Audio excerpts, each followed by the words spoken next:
Welcome back to the Marvel Movie Minute, a daily podcast in which we assemble to explore the films of the Marvel Cinematic Universe 1 minute at a time. In this, our 6th season, we are looking at The Avengers. I'm Andy Nelson from the Next Reel Film Podcast. And I'm Pete Wright, and I'm from Portland.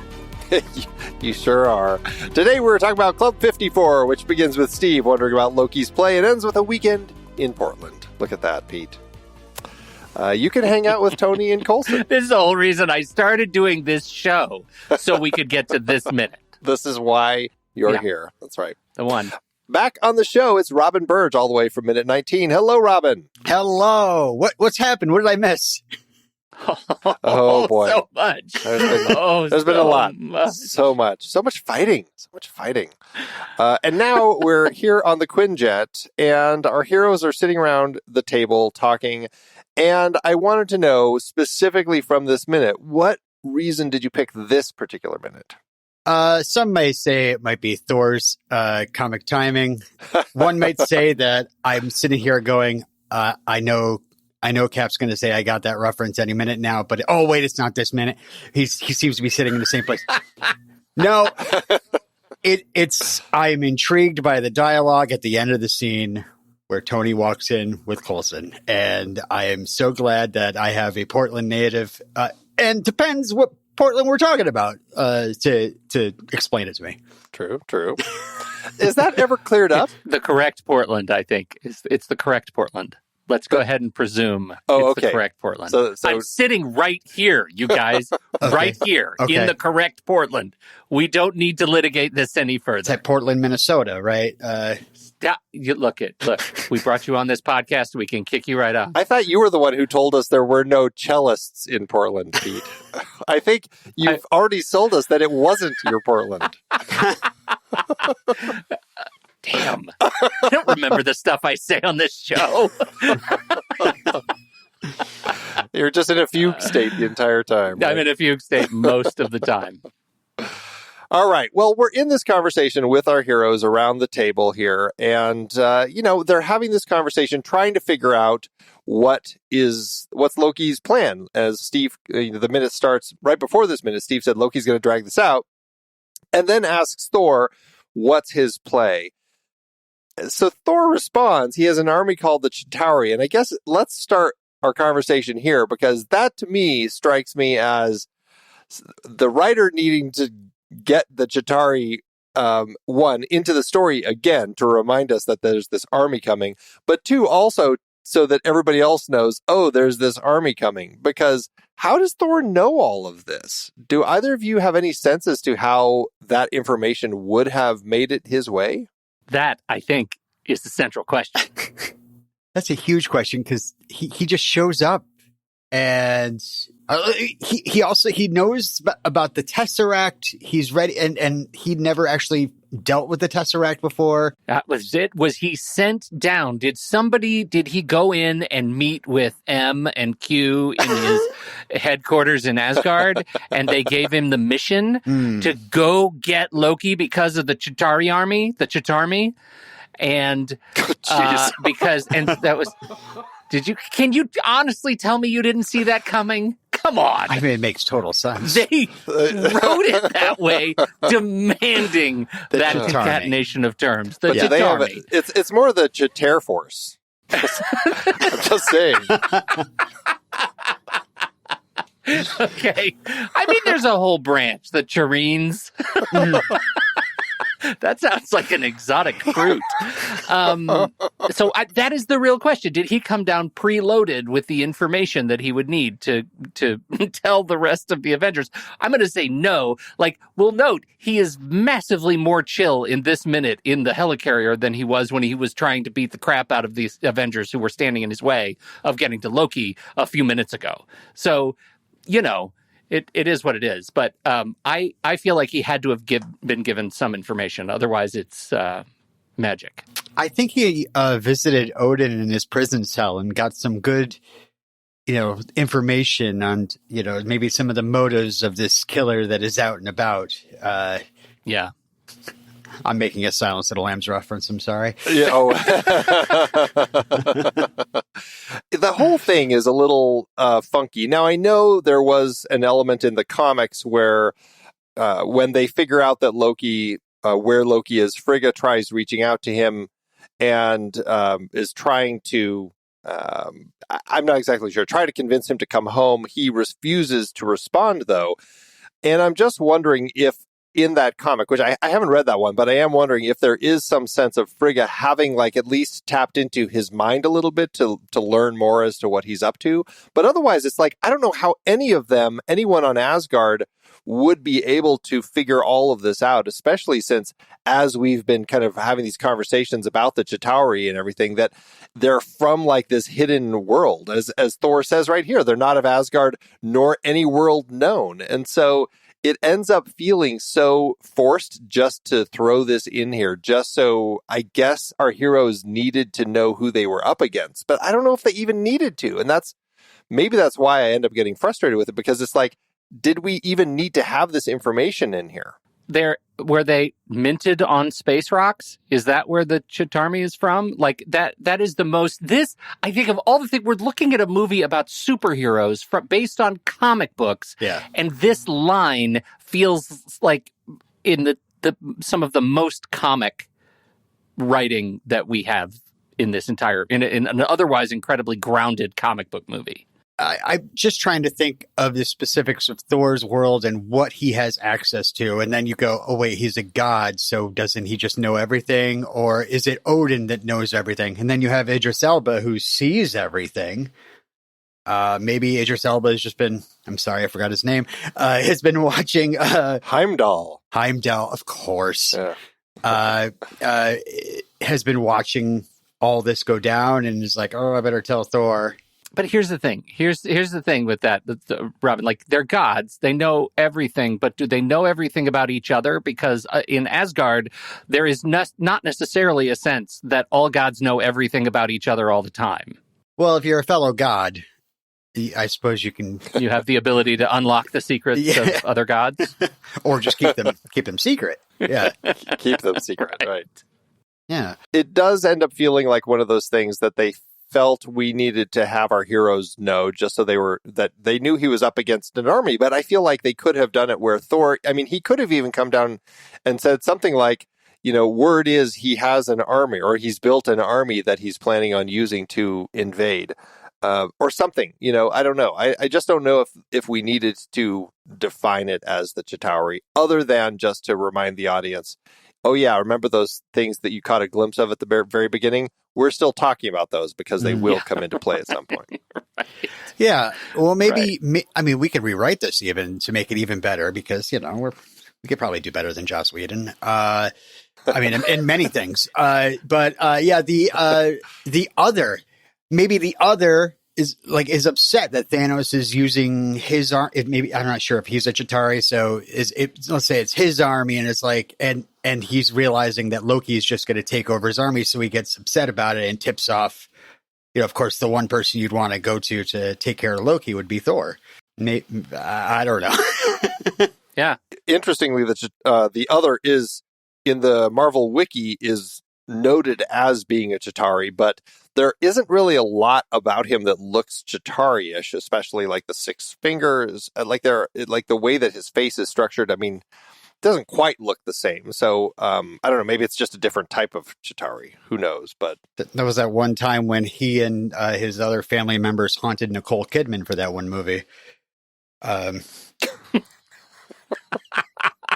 not sure what you're talking about.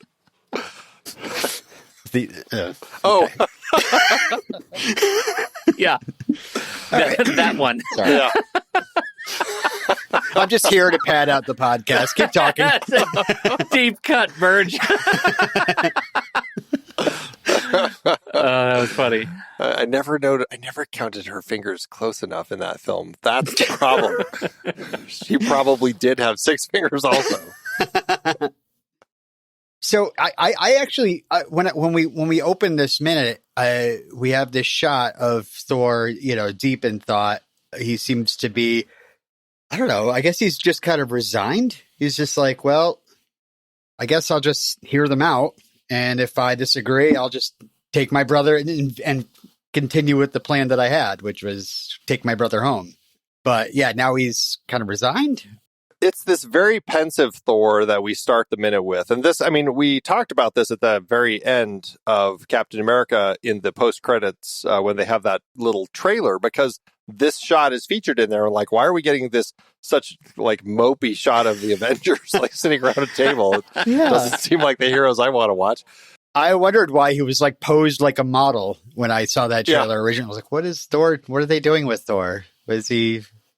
I don't know. I guess he's got a great outfit. I mean, I don't know. I can't imagine sitting in that vest, but it's a great outfit. So maybe he's posing.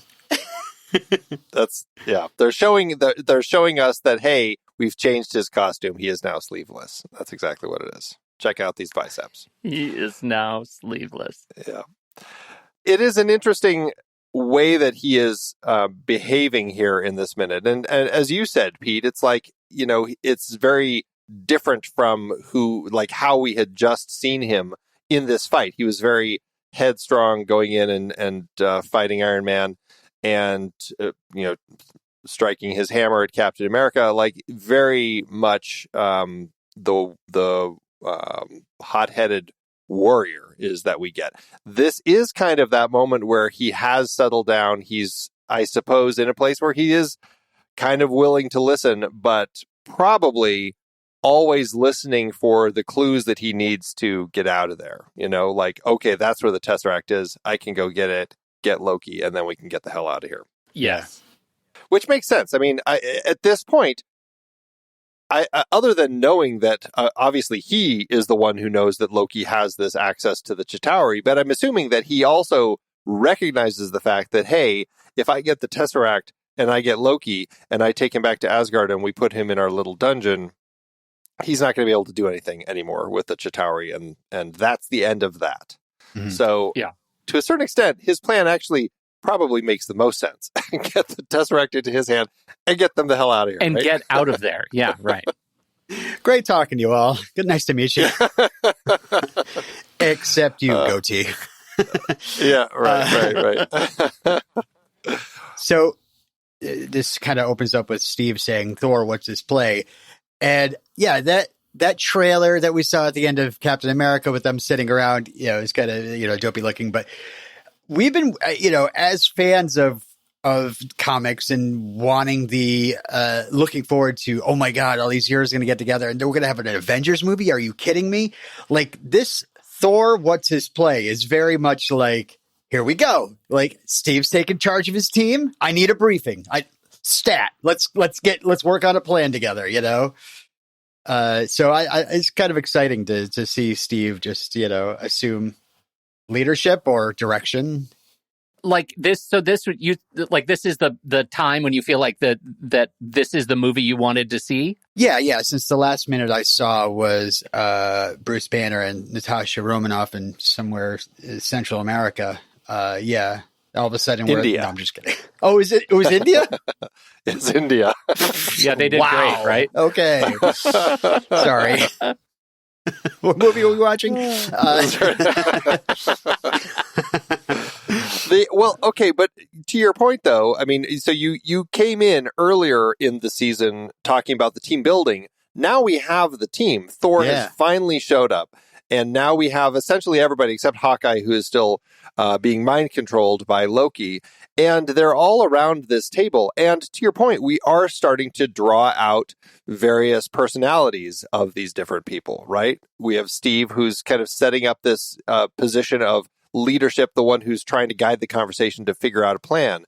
You have Bruce, and eventually, by the time we get to the end of this minute, Tony coming in as the scientists, thinking about all the angles of the science that's going to be needed for integration into all of this. Thor is, at this point, the one with the information. He's got more information than anyone else about what's going on with Loki and everything. And Natasha doesn't have a lot other than all we really get out of her in this minute is, the fact that Loki has them under a spell, including one of theirs. She's the one who brings the information about Hawkeye into the conversation. And then, of course, the fact that Loki killed 80 people in 2 days. So we're getting information and we're getting, I guess, a little bit of the personality of each of these people and their roles. I mean, does it make sense? Is there, as far as what we have with these 5 people, are they painted in a way that makes sense for their characters? Well, starting with Steve, I mean, he's the only one that I could remember in the last, few movies that would be the guy looking down on a map with people around him and just kind of plotting out a plan, for, to take a, battalion into. So I think he's just kind of naturally falling into that. Thor seems a little lost, but I guess he's still learning how to work with humans, maybe, and especially, this isn't just like working with Jane and Selvig. This is a whole big, organization, and do we trust them? Well, we'll get into that, but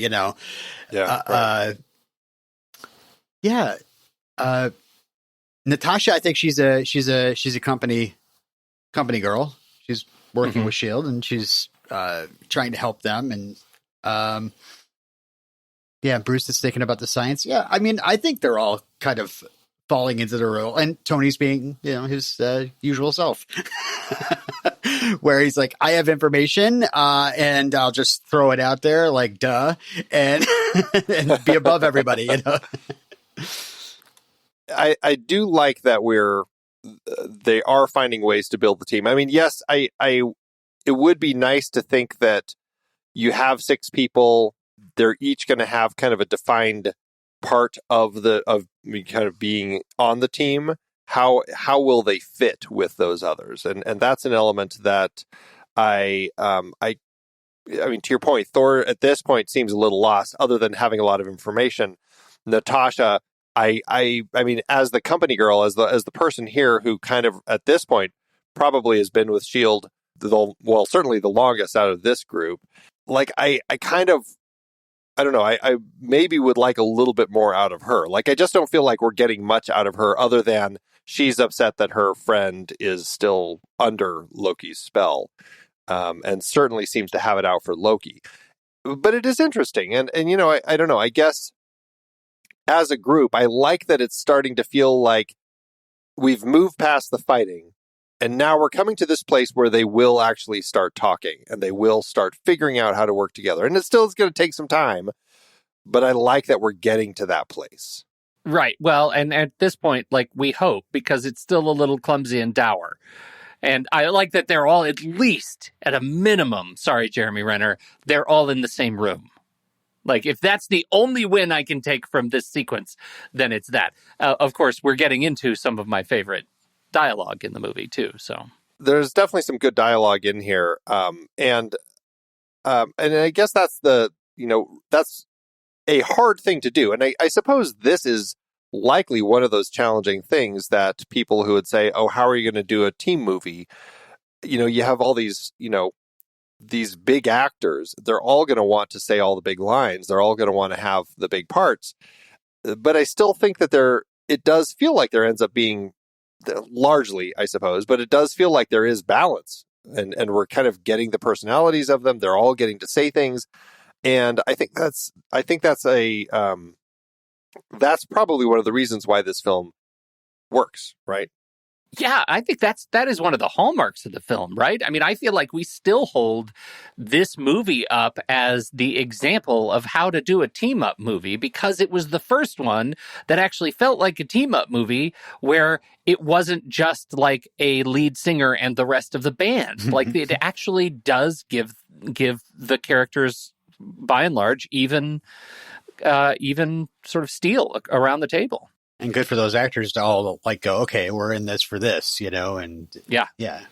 I'm trying to, I mean, the closest thing at this point in time was probably X-Men. I'm trying to think if there had been something else. I mean, the Spider-Man films were like, there's Peter and there's Harry and there is 2 or 3 villains, things like that. But it never was like 6 people all coming together. And I think so to that, and X-Men's probably the closest. And I'm just X-Men's trying to remember the closest, but who was the favorite in the X-Men, really? Well, but that's the thing. Toad. Exactly. Like, where Toad, of course. Where were Let's not forget one of the best Joss Whedon lines. Anyway, where were was there a scene like this? I'm just trying to remember in that film if they had any scenes like this that gave everybody kind of a chance to participate. Jeez. I don't remember that film that well. I don't know if either of you do. Yeah, I don't same. know. It's been a while since I've seen those. Yeah. Well, all right. Well, it would be interesting if they had tried at least. I mean, obviously you've got a few key characters, but you've got a good chunk of people here, and they're all involved in this conversation, and that's important. Yeah. Well, what I remember about the X-Men is that really the movie is, much like the comic series, is the Wolverine coming into this already formed team. Whereas with the Avengers, these are all new people coming in to work for Nick Fury and S.H.I.E.L.D. And, so they're all new, they're all point of view characters in a way, Yeah. The interesting thing, I guess, about the X-Men is anybody who's a mutant could potentially end up becoming an X-Men or part of the team. If you have some crazy power, then you are therefore somebody who might be a candidate to be trained and brought on board. And so it's a world where there are a lot more people, a lot more potential candidates for something like that. But yeah, so anyway, let's start talking about the dialogue. So Pete, you really enjoy this dialogue. What stands out as the key things here that make this portion of this scene work so well? Just in general, the sequence. This is not. We're not yet to some of my favorite wit, but Stark does come in on his fly you to Portland bit, which is a nice tie-in to Agents of S.H.I.E.L.D. I think that's super fun. I think just in general, hearing them talk to one another is great, but the line, that we get the little beats, right? He's an astrophysicist, he's a friend, having them be able to talk around each other and you get to eventually the Thor's bit of humor. He killed 80 people in 2 days. Well, he's adopted. I think that's really funny, and that is like classic sort of Joss Whedon turns of phrase. And as much as whatever I think about the guy, he does know how to turn a phrase. And I got to say, Hemsworth's comic chops is really starting to come out, and I think he's the one, at least in this minute, that seems to handle. Like, he doesn't just say like he's adopted. He says he's adopted, like a question. Yeah. So like I don't know if that was just directed at all, but I thought that was a really cool way to read that line as well. Yeah, I do too. It's a very funny way to say it. Yeah, it makes it stand out. And it follows on a line that is, I think, gets dropped from the conversation when it comes to Loki because of the funny line that follows immediately afterward. But it comes off of a line that Natasha says about how he killed 80 people in 2 days. And I think it's interesting how the comedy ends up burying so much of kind of like the darkness of Loki. And, we talked about this in Stuttgart, how he was about to kill that old man. He essentially would have killed the old man if it wasn't Steve who actually had stopped him.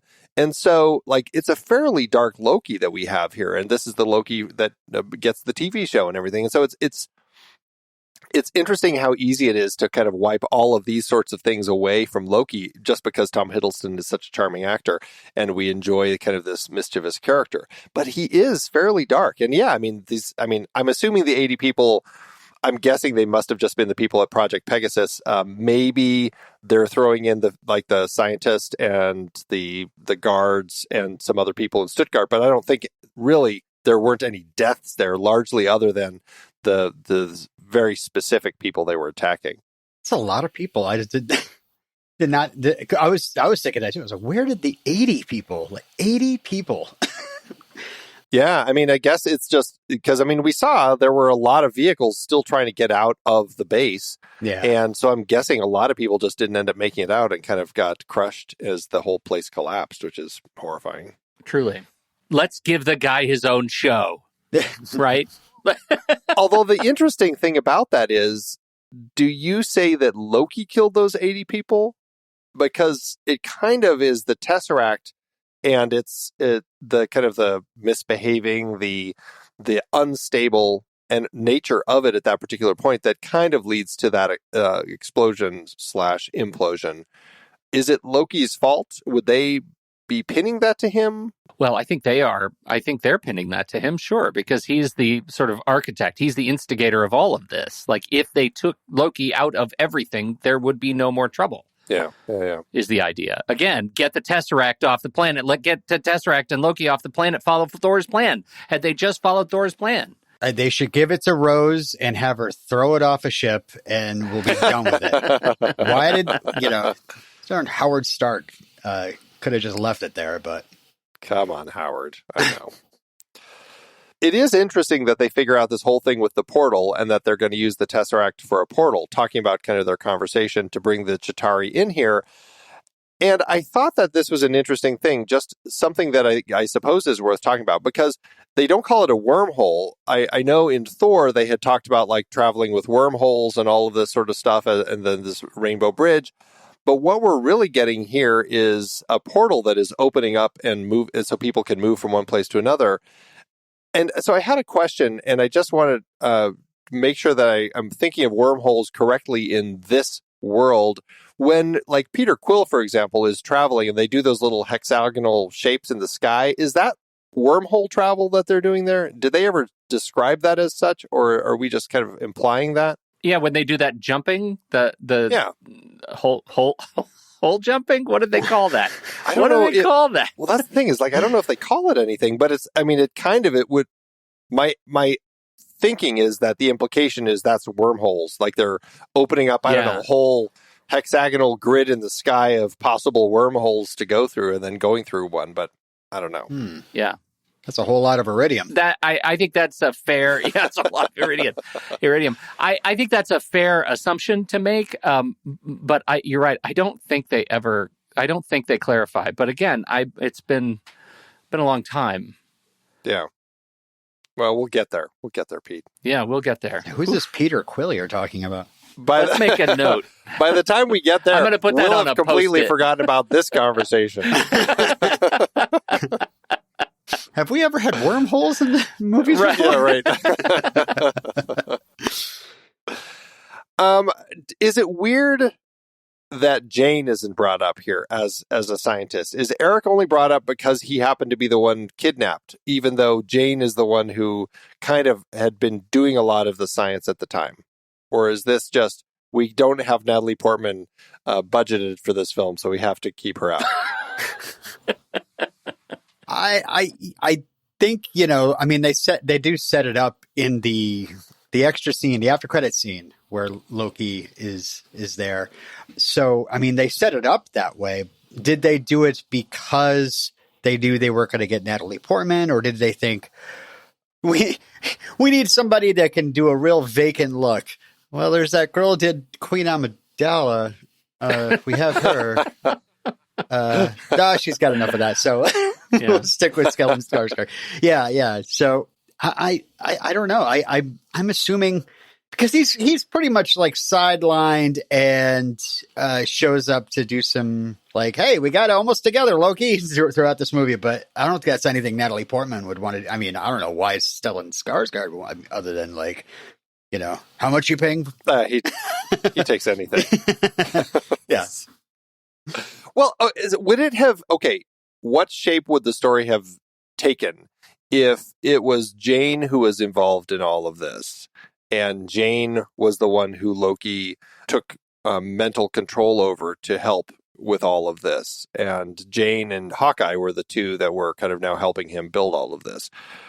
What would that have done to kind of the construction of the story as our scientist from Thor if she was the one who they continued the story with? I think you'd have a really unhinged Thor. I think Thor would not be as composed as he is now. It's like, oh, Selvig? Oh, yeah. We drank together. Yeah, right. But it was Jane. Oh my God. He'd be like throwing Loki all around the helicarrier there. We on the helicarrier? You said Quinjet at the beginning of the. Oh, I meant helicarrier. Yeah. So I know. Yeah, I know where I'm at. So yeah, I think he would have taken it a lot more personally. I don't know. With Natalie Portman in the role, maybe you would see a couple of scenes of her like fighting it.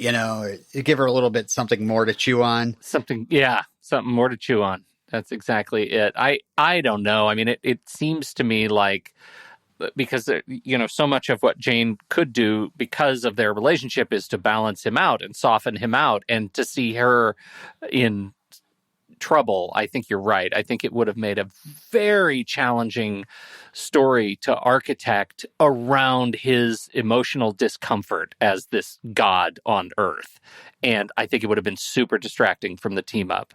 I actually think, in hindsight, it felt like she was missing in the movie, but I think in hindsight it's smart to leave her out, because I think this is a movie about the superhero team, and she at this point was not a superhero. Well, Pepper's here. Yeah, for like 3 minutes. I'm just saying. It's early in the thing. No, I get it. It would have, even just having a scene where she wasn't taken, but something where he could have talked to her or something might have been a nice little touch. Yeah, that's fair. Yeah. Now, Banner hasn't ever interacted with Loki. Is there a reason that he takes this approach in describing Loki at this point? Does it make sense? Is it by his actions that he's calling him, saying his brain is a bag full of cats? Did he get close enough to smell crazy on him? I don't know. It's a pretty fun line to give Banner, and I couldn't see something like that coming from any. I mean, maybe Natasha would say something like that as well. Well, it seems like a Tony line. Like that seems like something. And Tony has spent time with Loki now. Not a lot of time, but at least more than Bruce has. And so it seems like that might be something that he would say. Yeah. Maybe they rewrote and kind of handed Ruffalo some extra lines. So RDJ will bring him in at the end of the scene and he'll have his moment. Yeah. I just end up finding that it feels a little written when a line like that comes out of a character. I'm like, how would he even know? Like, he hasn't talked to him at all. He hasn't even seen him other than maybe some video footage as they brought him in. But right. This really is the sleight of hand, though. Like, it feels like at this point in the movie, we are talking about these kinds of things. Like, it doesn't seem like these sort of logical leaps should exist. And yet it is the sleight of hand of the movie when you're watching it not a minute at a time. Like, I'd never stopped and thought about that, when that some of these leaps shouldn't logically have taken place. And yet it doesn't make a lot of sense. Yeah, it's true. If we just watched this and it took us a minute to watch it and process it, probably be okay with it. Yeah, right. We'd probably get through it without a lot of trouble. How many times does that come up? But probably the euphemism "bag full of cats." It's interesting. I'm more familiar with let's not let the cat out of the bag. Let's not let a secret out. So a bag full of cats. That's a lot of secrets in there. It's an Irish expression for a bad-tempered person, and so I'm not exactly sure where it came from as far as Irish. I shudder to think. But what we just did with the cats the other day? It's kind of like that. They were really mad. Very interesting that he uses that expression, but yeah, there it is. So we're in this conversation. Tony arrives, and the Portland bit, which is great. Were you a fan of Agents of S.H.I.E.L.D.? I feel like we've talked about this before, Robin. Yeah, I didn't watch to the very end. It's one of those ones that I'm like, I should go back. I'm like, do I even remember where I left off or what was going on? I became pretty disillusioned with it. They started doing stuff with the Kree, I believe, and that's why I was just like, I'm not interested in what's going on here, so I just dropped out. But yeah, I didn't even remember that Portland is a reference to Agents of S.H.I.E.L.D. I mean, how is that? I can't even remember.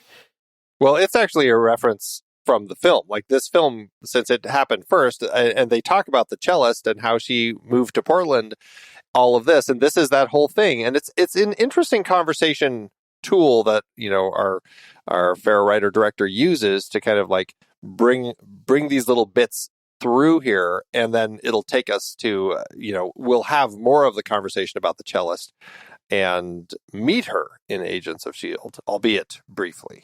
Huh. Briefly. Yeah. But it's nice. I mean, these little things are nice. They're nice to have these little beats that happen.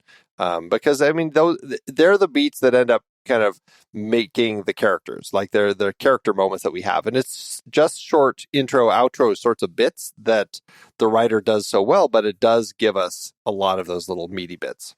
Is it a setup for the show? Or were they planning on a show after this movie? Is that why Coulson is much more appealing to Tony? At least in this man. I mean, even in the beginning of the movie, he's a little like first name basis, like Phil, Yeah, right. But all of a sudden, boom, like they're buddies, and he wants to give him a weekend in Portland. Like, why? My thinking is that Tony he saw that Pepper had developed a relationship with Phil without him realizing, and now he's getting in on it because he doesn't want to be the one left out of that particular situation. Mm-hmm. Yep. That's the way I see it. He's jealous. Yep. He's jealous. Old-fashioned jelly. Yeah. So it is Oregon, right? Oregon. Sorry. Oregon. Yeah. The Oregon Trail. That's right. That's the one we're talking about. Yes, I was just there yesterday. Now, I looked up things to see in Portland, Oregon, and Maine. And just in case. So I see there's an underground donut tour that Phil and Tony could go on. They could. The donuts are serious. This is a place that takes donuts very seriously. Voodoo Donuts. Yep. Although there is a Holy Donut in Portland, Maine. Well, they're a much more God-fearing people than we are, I guess. I saw there's also the Oregon Museum of Science and Technology, and maybe Tony's drawn to the sub from Red October on display there. We love our submarine. The Pink Floyd light shows. We do. But there's also waterfalls and hiking. I didn't think Tony would be too interested in doing any of that. Yes. Well, so is it the museum? Is it the donuts? It's really like we're not. It's I don't know. Maybe it's the waterfall tour after all, because nothing else is really that great. The roses are pretty impressive. The rose garden. Extreme sports, the rose garden. That's true. If he's got a green thumb, maybe he can go compare his red color. He can go look through the roses and see if it's all about color farming. He does color farming for his future designs. Yeah. I just don't understand why. Is this Tony Stark though we're talking about? So so that's why I gravitated it to the Museum of Science and Technology. Is maybe that's the appeal to him? Because I would think he'd be like, oh, you got to get to Vegas. Like, I play some great craps there, and so many women, and yada yada yada. So, but is it because Phil's like, I just have not found the perfect donut yet, and he's like, you ever try Voodoo Donuts? And then been to Voodoo Donuts. Yeah. Let me zip over there right now because we've already seen Tony in the donut hole, right? Like this is an established precedent. Tony digs his donuts. That's right. We've really done some good work in the world today. Anyway, that's all I was wondering. Yeah. Well, I just got to say, Pete, I'm a little disappointed that you have yet to take me to Voodoo Donuts when I've come to visit. So now we have plans for my next trip up there. Yeah, you're gonna love it. We're gonna Voodoo Donut it. Mm-hmm. I see. Mm-hmm. You see. You get out of a smoky car in front of the museum, go to the Pink Floyd light shows, and right when the munchies kick in, Voodoo Donut. You're ready. We do have a thriving edibles market here, too. Very creative. There you go. With what they do with non-traditional consumables. Yeah. I'm sure we'll find something for sure. All right. Well, let's wrap up today's minute. We'll be back tomorrow. Or no, Robin, we'll be back with you in, I don't know, about a week and a half to talk about minute 67. So that should be fun. For now, though, tell everybody about what it is that you have out there in podcast land.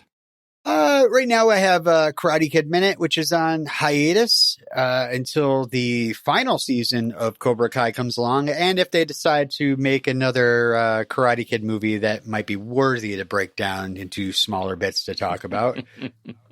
Other than that, there's also, we started the Sword Boys podcast recently, and we're breaking down Highlander into various cuts, not minutes. And we're going to continue talking about movies like Beastmaster and Hawk the Slayer, and I don't know, Conan or Red Sonja and stuff like anything with a sword. The Sword Boys will be there to talk about it. Sword Boys. Sword Boys. Dare to dream. Check out the links. We'll have those in the show notes, everybody. You Yes. can find everything there for all of Robin's podcasts. And thank you so much for joining us today, Robin. Thank you for having me. We'll be back tomorrow to talk with Eric Deutsch about Minute 55. So, Pete, thanks as always. I wonder if Eric's a sword boy. We'll have to ask him. Until next time, true believers.